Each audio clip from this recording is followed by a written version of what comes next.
4 is electricity in its most powerful form. An impressive range.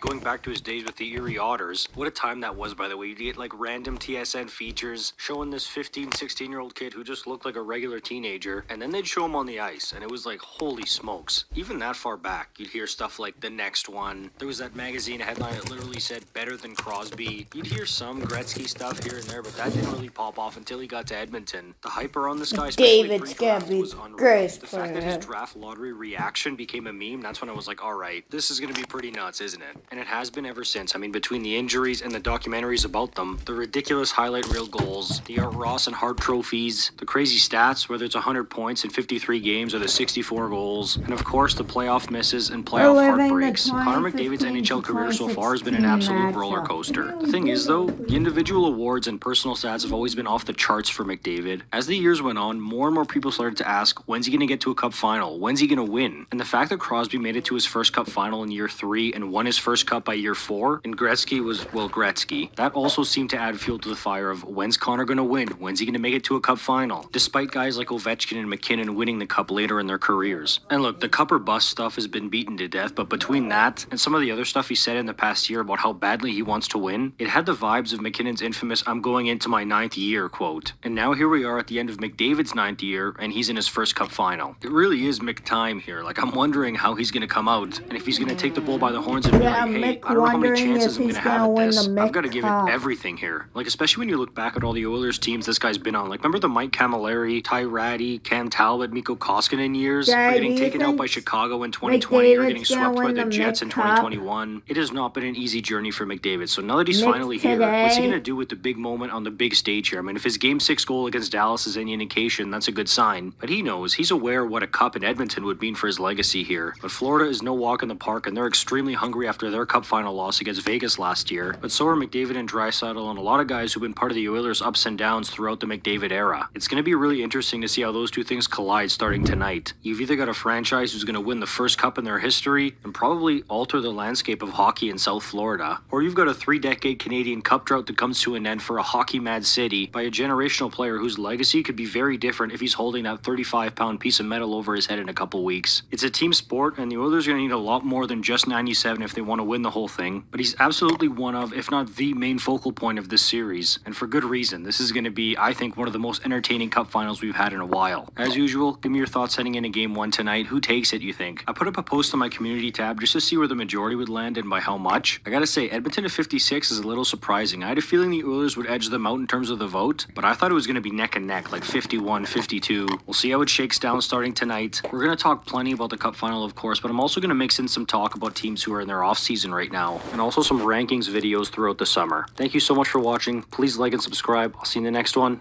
You're awesome. We might have a Mick good time in the Stanley Cup Finals. Hopefully it goes to at least a Game 5. I want a little bit of a challenge in the finals, but that's why I just hope for the finals. What do you think about a Canadian team going to Stanley Cup Finals? If you're supporting the Canadian team, comment. If you're supporting the American team, like. If you're doing both, or if you just don't care about hockey and you're new to it, or if you're new to hockey, then press the subscribe button.